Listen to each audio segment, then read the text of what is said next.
In the spring of 2016, the music world stopped for a moment. It wasn't because of a concert, a tour, or a shocking award show performance. It was because Beyoncé released her visual album Lemonade, a cultural earthquake disguised as a record. The album wasn't just music, it was art, a deeply personal narrative about love, betrayal, resilience, and healing. It was political, it was emotional, and it was incredibly vulnerable. But one lyric, buried inside the biting, unapologetic track Sorry, sent the world into a frenzy. He only want me when I'm not there, he better call Becky with the good hair. That single sentence, delivered with Beyoncé's signature mix of icy control and raw emotion, became one of the most dissected lines in modern music history.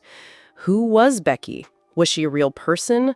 Was Beyoncé confirming long-standing rumors of Jay-Z's infidelity? The Beehive, Beyoncé's fiercely loyal fan base, immediately went into full investigative mode. Social media turned into a detective board, complete with red strings and wild theories. Twitter threads, Tumblr posts, Instagram slideshows, everyone was determined to unmask Becky with the good hair. And then somehow the whirlwind of speculation landed on Rita Ora. At the time, Rita was in her mid-20s, a British Albanian singer who had broken into the US music scene, signed to Roc Nation, Jay-Z's label.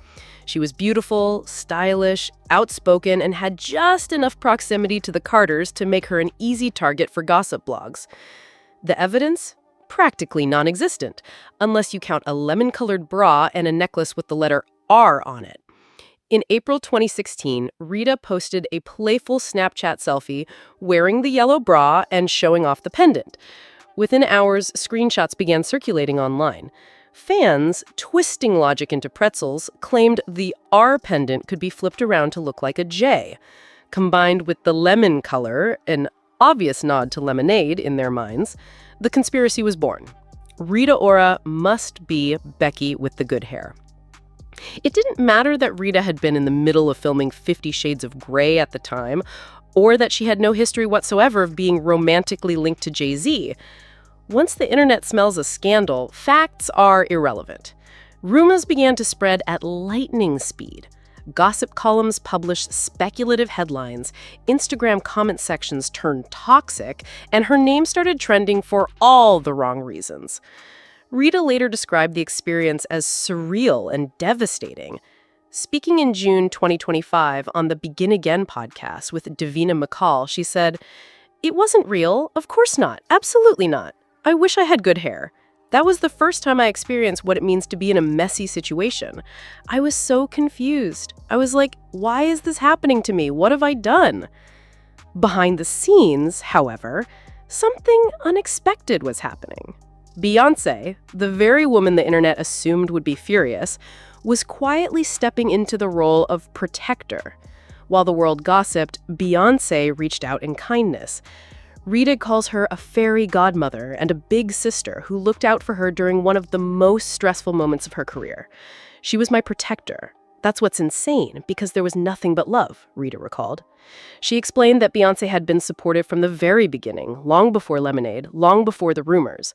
Being signed to Jay-Z, her husband, she being my biggest inspiration, she came to my first show in New York at the Box, and I sang Say My Name in front of Beyoncé.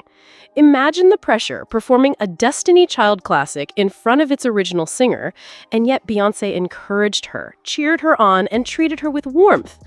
When the Becky rumors hit, Beyoncé didn't make a public statement, but her private actions spoke volumes. She never treated Rita differently, never fed into the speculation, and never let the public narrative damage their relationship. Rita admits she was genuinely upset because the rumors felt like they cast a shadow over that bond. But Beyoncé's calm, confident presence reassured her. "She took it upon herself to look after me," Rita said, "and I still see her to this day. She's always been so nice, so proud, checking up on my family and friends that I've had since childhood, remembering their names." That kind of attention to detail, remembering the names of people who aren't in the spotlight, told Rita everything she needed to know about Beyoncé's character. The moment that truly killed the rumor came in May 2016 at the Met Gala. The event is one of the most profile nights in fashion, with photographers snapping every possible angle of celebrity interactions. Rita and Beyoncé crossed paths on the carpet, and in an instant, they made a decision: take a selfie together. The photo, which showed them smiling warmly at the camera, went viral. For the fans who were still holding on to the theory, it was like a bucket of cold water. When we saw each other at the Met Gala, we took a selfie and it was gone, because there was never anything there in the first place. And just like that, the internet moved on to its next obsession. But the story didn't end there. Years later, in December 2022, Rita again addressed the rumors on Louis Theroux's BBC podcast. Rolling her eyes at the memory, she laughed at how flimsy the so-called evidence had been. "Oh my God, it literally was a coincidence. I didn't even think about it. And it wasn't a J, it was an R. They flipped it round and then it looked like a J." She also explained the lemon-themed lingerie that had fueled speculation in another photo. It wasn't a nod to lemonade, it was part of her collaboration with the lingerie company Tizinas. In other words, completely unrelated. Her friend Katy Perry even gave her a badge that said, "Not Becky," as a joke, helping her keep her sense of humor through the ordeal. Rita wasn't alone in being targeted by the rumor mill. Rachel Roy, ex-wife of Jay-Z's former business partner Damon Dash, was also accused of being Becky, as was actress Gwyneth Paltrow. All denied it. Diana Gordon, co-writer of Sorry, eventually revealed that Becky wasn't even a real person. It was the symbolic figure, not based on any specific woman. She said, "I was amazed how such a line was interpreted so much. How is it possible to get this whole story out of a single sentence?" Beyoncé's mother, Tina Knowles, also weighed in, saying, "This message can apply to any marriage. We've all felt betrayed or lied to at some point in our lives. This is about the pain, the healing process, and how you manage to move forward." Still, in 2016, Lemonade wasn't just an album. It was a cultural moment. Beyoncé had performed at the Super Bowl, dropped a visual album without warning, and opened a rare window into her private life. The world was fascinated by every detail, real or imagined. For Rita Ora, it was an inadvertent crash course in how quickly public opinion can turn and how dangerous false narratives can be. She says Lemonade remains one of her favorite albums, not just because of its artistry, but because of what she learned about resilience, friendship, and staying grounded in the face of chaos.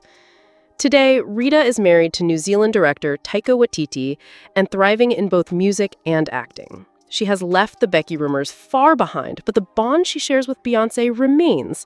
To this day, she says Beyoncé greets her with warmth, asks about her family, remembers the names of her childhood friends, and makes her feel supported. In an industry often built on rivalry and competition, their story is a rare example of solidarity and mutual respect. And maybe that's why the infamous 2016 Met Gala selfie still feels so powerful.